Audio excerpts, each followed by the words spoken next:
La canción del país. Radio más web. La literatura es un arte que sabe profetizar aquel tiempo en que habrá enmudecido y enamorarse de la propia disolución. Un largo etcétera. El resto de la literatura.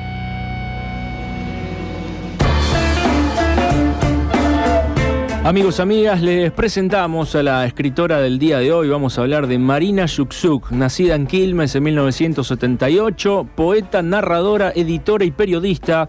A los 10 años se mudó a Bahía Blanca, ciudad que hace de escenario a la mayor parte de la trama autobiográfica del cristianismo, iniciación sexual femenina y rebeldía adolescente que desarrolla en su reciente y último libro La Inocencia. En Bahía, Yuksuk hizo la licenciatura en Letras de la Universidad del Sur, estudios que continuó ya instalada de nuevo en Buenos Aires hasta doctorarse. El título de su tesis, Lectura de la tradición en la poesía argentina de los 90. Está bueno, no sabía.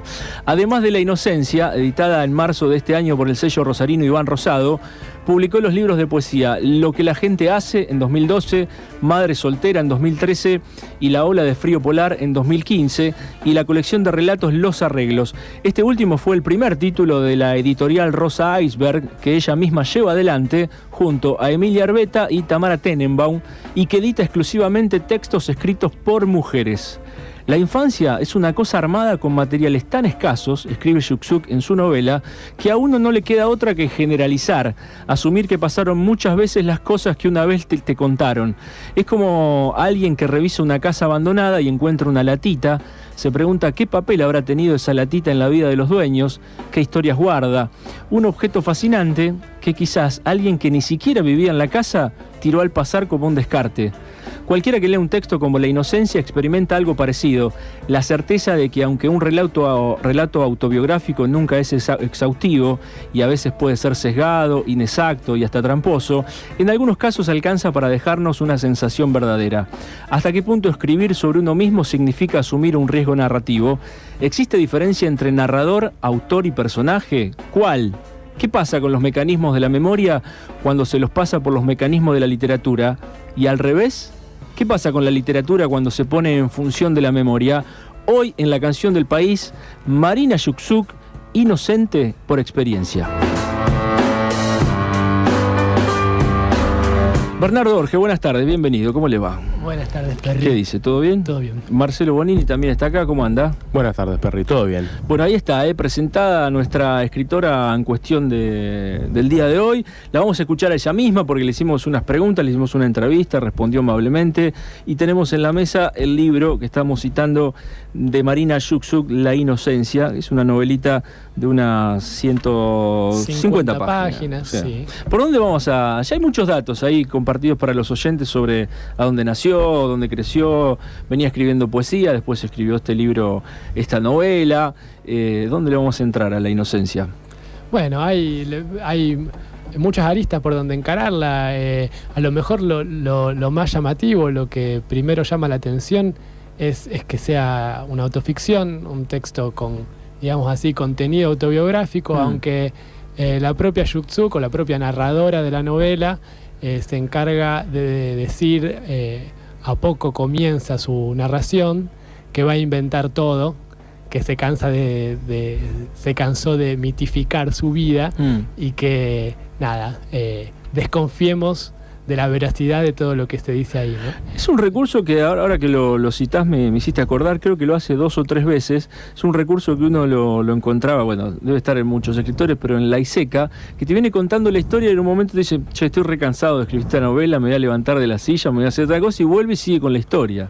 Claro. Acá Yuksuk lo hace eso de entrada y un par de veces más también. Es como si fuera con, mejor dicho, no es como, efectivamente, va escribiendo que escribe. De hecho, al principio, la primera oración es, no sé cómo voy a escribir todo esto, lo voy a escribir y punto. Es como el grado máximo de la honestidad de una ficción, digamos, que un escritor te esté diciendo que efectivamente lo que te va a contar es pura escritura, pero a la vez, obviamente, uno repone que hay cierto contenido autobiográfico por la coincidencia de fecha de nacimiento, de lugares donde vive la narradora de la inocencia, que no tiene nombre, digamos, ni ella ni su familia, son personajes importantes, tienen nombres. Pero sí, va interrumpiendo el texto, va diciendo, bueno, me cansé de escribir o no me acuerdo de esto, y tal vez los huecos que tengo en la memoria son parte también de esto que estoy escribiendo en este momento. Bueno, pero como solemos preguntar, ¿nos importa eso? Que si el personaje y la vida del autor es la misma cosa, o no le tenemos que dar bolilla. Qué pregunta polémica. Bueno, depende, es caso por caso, diría yo. Hay textos que sí plantean, como este. No me gusta la palabra texto, hay literatura, una palabra más linda. Ajá. Literatura que sí plantea ese problema, y donde es mucho más inmediata la relación entre lo que uno está leyendo y la vida de la persona. En este caso, sí, el texto nos dice que nos importe, que desconfiemos un poco, pero que nos tiene que importar un poquito, digamos. En todo caso, a lo mejor la riqueza está en esa complejidad, ¿no? O sea, desconfiar de esa lectura inmediata y autobiográfica, que a lo mejor sí puede servir como gancho, puede llamar la atención, claro, de forma inmediata, pero nada, la complejidad está en esa desconfianza, ¿no es cierto? Digamos que la autoficción o la literatura del yo, como se la viene llamando desde hace un tiempo y que goza de bastante buena prensa últimamente, tiene una tradición larguísima, y nada, Shuk-Suk juega un poco con eso. No lo hace de forma inocente. De hecho, ella en algunas entrevistas dice, bueno, me preguntan si es verdad que participé de una religión, y porque tiene mucho que ver la religión y el sexo en este libro, pero no es una lectura que me interese tanto, no es lo más importante, porque uno va construyendo su propia biografía, inclusive de cosas inventadas que le contaron, de relatos, de otras ficciones que se te meten en tu propia vida, etcétera, ¿no? Claro, la trama de la novela en sí está estructurada como eso, como una novela de aprendizaje femenino, una chica que cuenta su parte de su infancia, su entrada en la adolescencia, su despertar sexual, sus primeras relaciones. Despertar sexual, le dijo, nada más, casi eufemísticamente. Revelación, ya que estamos en un contexto religioso, es una revelación sexual la que ella tiene. Tiene mucho sexo la novela, bien, ahí ella habla también en la nota del sexo que le puso a la novela y cuán difícil le fue hablar de eso y en qué tono. Sí, claro. Es uno de los grandes aciertos, decíamos con Bernardo, que nunca es, si bien tiene algunas, les ponemos comillas grandes, malas palabras, nunca es burdo o explícito, es totalmente funcional a la trama y a las escenas y a las descripciones que ella escribe. O sea, realmente es muy, muy equilibrada la voz narrativa que ella construye. Y la toman como una novela de iniciación, decías, porque está planteada inclusive cronológicamente desde la infancia y adolescencia, con una madre que es, ¿qué religión es? ¿Evangelista? Bueno, son testigos de Jehová. Testigo de Jehová. No está dicho, pero lo inferimos. Bueno, en realidad lo infirió Bernardo, yo no me daba cuenta del todo. Digamos que claro, eso, la protagonista, que es la narradora, está contado en primera persona, se involucra con una religión cristiana. Ella y su madre son las únicas dos personas de su familia que participan de esta religión, y básicamente la historia de la novela es una historia de exploración, digamos así, mística, religiosa y simultáneamente sexual y corporal, claro, digamos, ¿no? Está bueno. Claro. Y cómo se relacionan en la vida de la protagonista estas dos cosas. Y esas dos cosas en supertensión, ¿no? El alma, las ideas, la pureza, la relación con el más allá y con Dios, y como un adolescente que empieza a tener fuertemente en primer plano su cuerpo, las relaciones sexuales, como eso entra en tensión, y en el caso de esta niña que se hace mujer, ¿qué va sucediendo? Claro, una chica que al mismo tiempo tiene sus amistades, sus amigas que salen a bailar, su religión que se lo prohíbe. La religión no me permite, dice él. ¿Cómo conciliar eso? Dicho, sí. Claro. Bueno, ¿quieren que le empecemos a escuchar a ella misma hablando de la novela, de muchas cosas? En un momento le preguntábamos acerca de si la necesidad de escribir sobre la niñez y la adolescencia y recapitular su vida tuvo que ver con que fue madre, porque fue fue madre hace unos años atrás. Claro, lo dice en la novela, cuando está escribiendo, dice, bueno, escucho a mi hijo que llora ahora, se va metiendo esta adulta madre que es ella ahora con los recuerdos que va escribiendo. La culpa de la madre y todo eso por no darle la suficiente atención al hijo mientras escribe, etcétera, etcétera. Así que bueno, vamos a empezar a escuchar a Marina Yuksuk. Le pido a Lucas ahí la primera parte, 0-0, Lucas. Con eso vamos, dale. Es un poco difícil rastrear así en retrospectiva el momento en que a uno se le ocurre que puede escribir una historia o que tiene que escribir esa historia, pero me parece que la maternidad sí tuvo algo que ver, quizás no como algo que me generó la necesidad de saldar cuentas con el pasado, pero sí como algo que me transformó mucho a mí y que me puso sobre todo a pensar en algunas cuestiones que tienen que ver con ser mujer y en algunas cuestiones que tienen que ver con la sexualidad de una mujer, porque me hizo pensar mucho en qué significa ser una mujer y tener un cuerpo de mujer cuando vos te das cuenta que vas a atravesar un embarazo y que vas a tener que parir. Y te vas armando como una manera propia de hacerlo y te vas convirtiendo en una rebelde también, ¿no? En alguien que busca una manera propia de ser madre y de ser mujer, más allá de todas las imposiciones sobre el cuerpo de la mujer que en ese momento del embarazo y del parto llegan como a un punto álgido, ¿no? Todos van a tratar de decirte cómo tenés que hacer las cosas y qué tenés que hacer con tu cuerpo, pero yo lo que hice fue un camino diferente que me parece que también a nivel colectivo tiene que ver con el momento en que estamos viviendo ya hace unos cuantos años con respecto al movimiento de mujeres, ¿no? Y de las mujeres plantearnos cómo queremos apropiarnos de nuestro cuerpo. Entonces para mí la maternidad en ese sentido sí fue muy transformadora y me hizo replantearme o darme cuenta quizás como nunca antes en mi vida lo que significa tener un cuerpo de mujer y un cuerpo sobre el que los demás se creen con derecho a opinar y a darte instrucciones. Entonces creo que sí, a partir de que me hice madre y que me fui planteando estas cosas, fui repasando esta historia personal en mi cabeza y dándome cuenta cada vez más que mucho de lo que me pasó a mí tiene que ver obviamente con mi historia personal y familiar, pero que también tenía que ver o tuvo que ver con algo que es común, digamos, a la experiencia de muchas mujeres y a cómo se nos permite o no se nos permite acceder a la sexualidad, ¿no? Porque desde chicas se nos educa para que hagamos ciertas cosas con nuestro cuerpo y otras cosas no. Digamos, todo esto yo me lo fui replanteando o me fui dando cuenta a la luz de estos últimos años.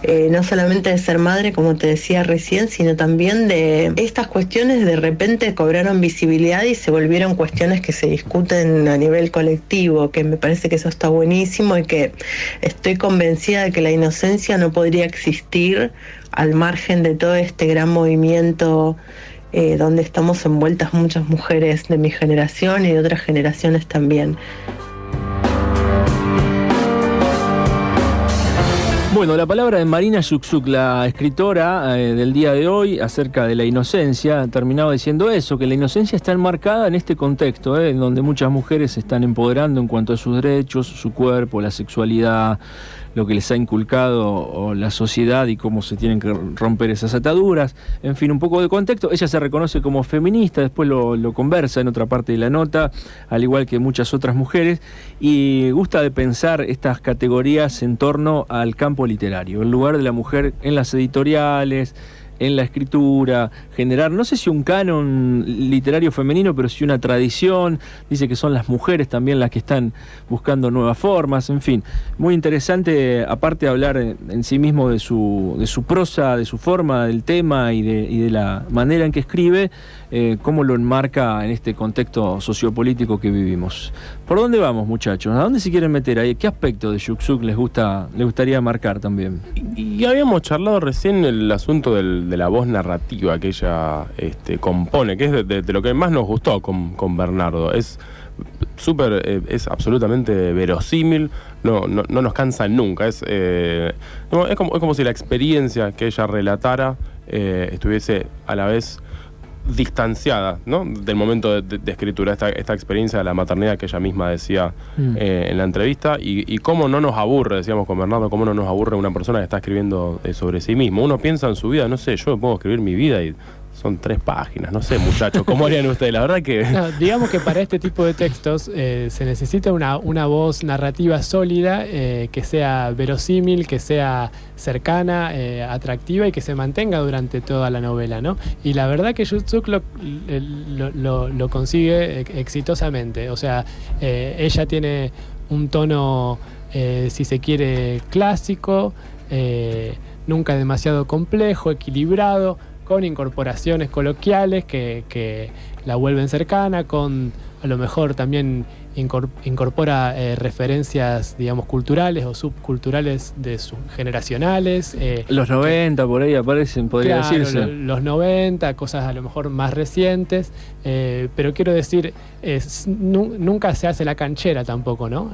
Claro, nunca tira sobre claro. la mesa una serie de referencias a lo mejor culturales que la puedan volver snob, sino que todo lo contrario. Sí, lo que uno admira por ahí de los escritores es que lo decíamos también en referencia al contexto, no está tan contaminada la novela del tono empoderado. Va narrando, ¿no? Exactamente. Todo el tiempo. Lo No mismo, habla del lugar de la mujer y el cuerpo. Lo mismo que decía recién. Te cuenta, eso te habla cuenta. de cierta sabiduría como narradora, ¿no? Porque lo mismo que decíamos recién sobre las referencias culturales, a lo mejor musicales, de bandas de rock o lo que sea, lo mismo se puede decir de eso, se puede pensar en relación al discurso feminista, ¿no? Porque Yutsuk está, como la escuchamos, evidentemente atravesada por la discusión feminista, que tiene mucha vigencia socialmente en la actualidad, pero en su voz narrativa eso está asumido de una manera, digámoslo así, natural, si podría ser, ¿no? Justa y necesario. No nos vamos a poner a juzgar el lugar de... Pero digamos, el rol de la mujer... El discurso teórico sí. no aparece explicitado claro.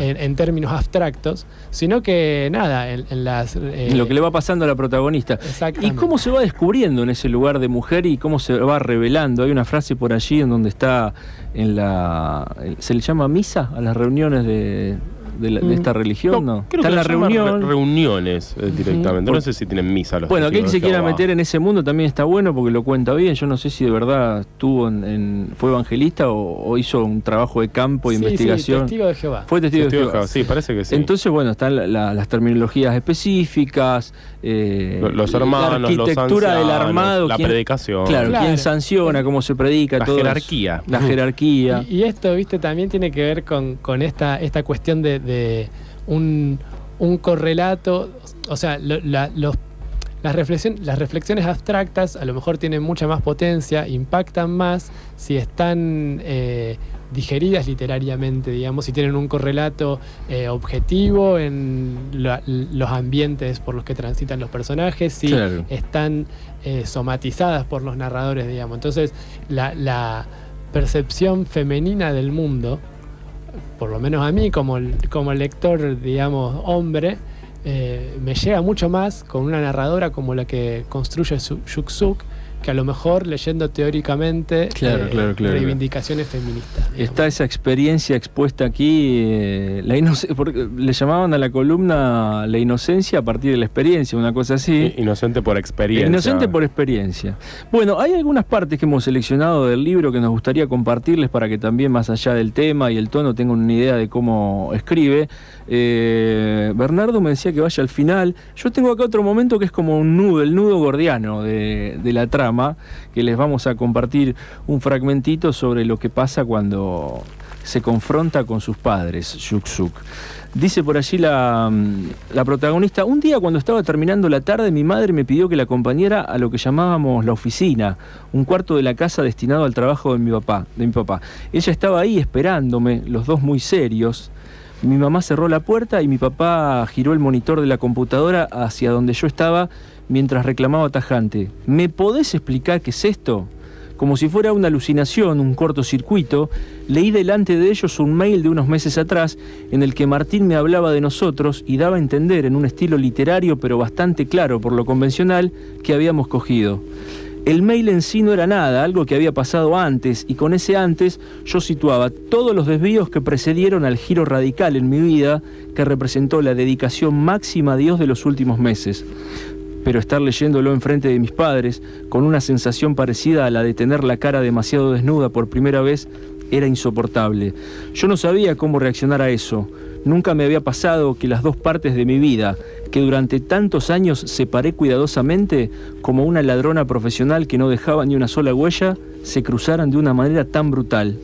Pero no necesité reaccionar porque fueron ellos los que hablaron, incluso antes de que yo pudiera terminar de preguntar enojada cómo carajo había accedido mi papá a mi cuenta de Hotmail. No hubo tiempo, me saltaron encima. Mi mamá me empezó a gritar enojadísima: ¿te acostaste con ese pibe? Mientras mi papá, haciendo un no con la cabeza medio agachada, me decía sin mirarme: sos una boluda, sos una boluda. Y ahí sigue esa escena donde ella, bueno, llora mucho. Ahí como que la descubren ahí, ¿no? Claro, y se genera una tensión justamente porque... Descubren quién es o quién está haciendo. Está buenísimo. Está buenísimo. Ella lleva una doble vida. Una doble claro, vida. Porque es como la religiosa ejemplar por mucho tiempo, pero al mismo tiempo tiene una aventura con un chico de Buenos Aires. Ella vive en Bahía Blanca. Claro. Y se va de vez en cuando a Buenos Aires y tiene encuentros con este tipo, qué sé yo. Y nada. Se queda en la casa de unos tíos y a los tíos les dicen que en realidad va al cine o al teatro. Ya tiene unos 18, 19, relativamente chica, y este pibe es un poquito más grande, tiene unos 21, 22. Entonces ella se escapa un poco de sí misma, en realidad, de la religión que comparte con su madre, porque el padre, en la narración por lo menos, y sus hermanos, está bueno aclarar el punto, son un tanto indiferentes y están más bien en contra de la práctica. La rama masculina no le da bola a la religión, y la madre y ella sí van y predican con la pollera larga hasta los tobillos, la blusita. Los folletos. Bueno, hay todo un tema también en la experiencia y la primera persona, este yo que construye Yuksuk, sobre no solo la religión, sino el cuerpo, en relación a que ella era una chica gorda, de chica, y se sentía mal con su cuerpo. Eso también está muy bien narrado en la novela. Muy narrado, y no hay ningún sentimentalismo o patetismo. Además, esto que decían ustedes de la experiencia que está también transmitida o inventada, que son un poco sinónimos en literatura. Uno no está leyendo una tesis o una novela de tesis como se estilaba años atrás, está realmente leyendo una serie de experiencias narradas de una manera muy, muy, muy prístina, que uno sí puede ir conectando con el momento social y político, pero no es la exposición de unas ideas, sino de una serie de experiencias que nos pueden llevar a reflexionar sobre esas ideas. Bueno, la seguimos escuchando a Marina Yuksuk. Otro fragmento de la entrevista que le hicimos habla de que manda esta novela al concurso, cómo va cambiando su prosa y cómo fue escribir sobre sexo y elegir el tono para hacerlo. En principio yo la novela la escribí para un concurso que no gané. Como la mayoría de los concursos uno los pierde, pero está buenísimo presentarse porque te hace terminar un libro. La escritura a veces queda última en la lista de cosas que uno tiene que hacer, ¿no? Que primero está el trabajo, digamos, otro tipo de ocupaciones. Entonces la novela la escribí muy rápido y eso también para mí estuvo bueno porque la escribí en cierta forma sin filtro y sin saber muy bien tampoco qué estaba haciendo, porque nunca había escrito una novela, pero bueno, había algo que me ayudaba bastante, que era la cronología, ¿no? Que me fue llevando a lo largo de toda la escritura, que más o menos empieza desde la infancia y termina en la adultez. Este libro, más que ningún otro libro que haya escrito hasta ahora, lo pensé bastante poco a medida que lo iba escribiendo, y eso me parece que estuvo bueno porque me permitió escribir un montón de cosas de las que después me morí de vergüenza, pero ya estaban escritas. Y sí, yo creo que mi prosa fue cambiando desde lo que la gente hace hasta la novela, porque tiene un poco que ver con la pregunta anterior. La búsqueda que hice en esta novela con respecto a la escritura, o la pregunta fundamental, era cómo escribir sobre sexo, cómo escribir el sexo, cómo hablar del cuerpo. Y me parece que un cambio grande que aparece en relación a lo que la gente hace es que hay algo crudo en este libro. Como que yo me di cuenta que había cosas que había que escribirlas en el lenguaje más llano posible, incluso en un lenguaje que rozara la obscenidad, porque me parece que el sexo es obsceno, no hay otra forma, ¿no? Entonces traté de no velar eso, de no censurarlo, por decirlo de alguna manera, o de no poetizarlo, de no estetizarlo, y de que apareciera ahí una experiencia lo más cruda posible, si es que eso se puede lograr, ¿no? Obviamente siempre mediado por la escritura.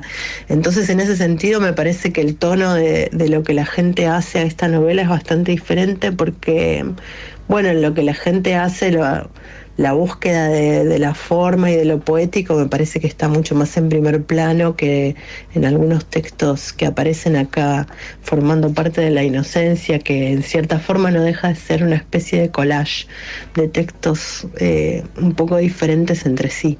Literatura del yo, a mí me parece como lectora que hoy por hoy es el lugar de libertad más grande que hay a nivel formal, ¿no? Porque en general son textos que no parten tanto de convenciones o de formas ya cristalizadas, sino que se ponen a experimentar y a buscar formas nuevas para contar una experiencia, y en ese sentido yo veo que me parece productivo el uso del yo, pero tampoco haría una distinción tan radical, o sea, yo no leo los textos según la literatura del yo, la literatura de ficción. No me parece que sea la distinción más importante para pensar en la literatura hoy. Sí me parece importante esto que digo de buscar formas nuevas, ¿no? Y con respecto a mi novela, hasta ahora en las entrevistas que me hicieron, por supuesto siempre me preguntan por mi experiencia, me preguntan si es verdad que estuve en una religión, etcétera, etcétera.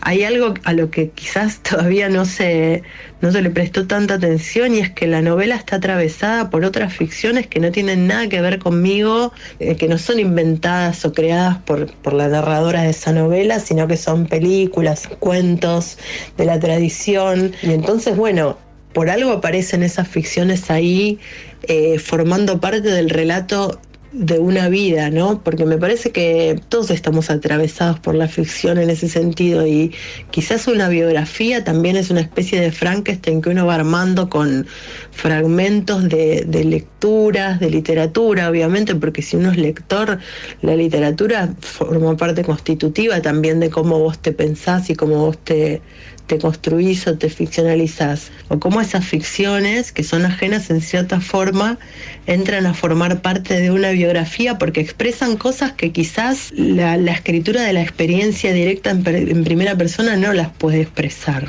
Habría que hacer una lectura conjunta, digamos, de toda la novela, donde aparece, sí, una voz de un yo que cuenta su experiencia, pero también donde aparecen muchas ficciones que terminan formando parte del relato de una vida, cuando en realidad en un primer momento no lo eran para nada, ¿no?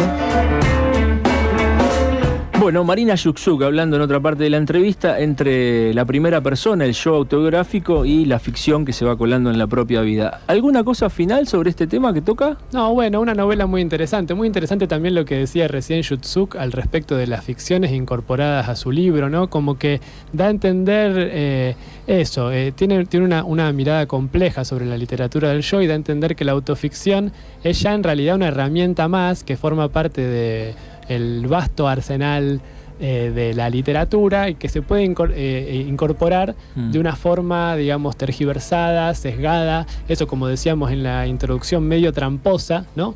De la que siempre hay que desconfiar un poco, que sirve para generar una empatía con el lector que, viste, es casi ineludible cuando hay una primera persona que te interpela de cerca, y nada, uno siente un montón de cosas, y eso es así desde siempre, o sea, desde qué sé yo, no sé, los ensayos de Montaigne son escritos en primera persona y pueden ser autoficción, qué sé yo. Bueno, pero vamos a volver, porque es un gran tema en la literatura argentina, la autobiografía, la literatura del yo, que acá estamos introduciendo también en la charla vía Yuksuk, y es para seguir charlando en sucesivas columnas. Así que recomendable, La Inocencia. Hay varios ahí que se anotaron al sorteo y dicen que si ganan van a buscar este libro. Ah, excelente. Marcelo, para el final. Y brevemente, no, me parece que respecto a lo que la escuchábamos decir a Marina recién, es que es una de las narradoras que se ha dado cuenta que ya la literatura del yo no es tanto un género en sí mismo, sino que es más bien un procedimiento, y que se puede hacer literatura a partir de este procedimiento, y que ese producto no sea una literatura del yo, digamos, ególatra, sino que sea solamente, como decía Bernie, un procedimiento un tanto tergiversado. Pero bueno, buenísimo que se copen los oyentes, lectores. Bueno, vamos a decir, la ganadora de esta semana es Nora 687, la orden de compra de 400 pesos de Mandrake, Nora 687. Muy bien, 10 felicitados. Muchísimas gracias a todos los que se anotaron en el programa del día de hoy y bueno, no tuvieron suerte. Nora 687 es la ganadora. La semana que viene hay revancha, porque Librería Mandrake te regala todas las semanas esta orden de compra buenísima de 400 mangos. Así que Nora, con DNI, vas a Rioja 1869 y la retirás. Bernardo Orge, como siempre, un placer, ¿eh? Un gusto, Perry. Nos vemos Hasta la semana que próxima. viene. Y lo Adiós. mismo digo para Marcelo. Un placer, buenas tardes. Estimados oyentes, amigos, mañana volvemos a las 3 de la tarde. Vamos a los auspiciantes, tanda y sigue Falso Vivo. Hasta aquí llegamos. Muchas gracias por su atención. Buena tarde para todos. Mañana volvemos con la canción del país, la agenda y muchas más notas en la canción del país.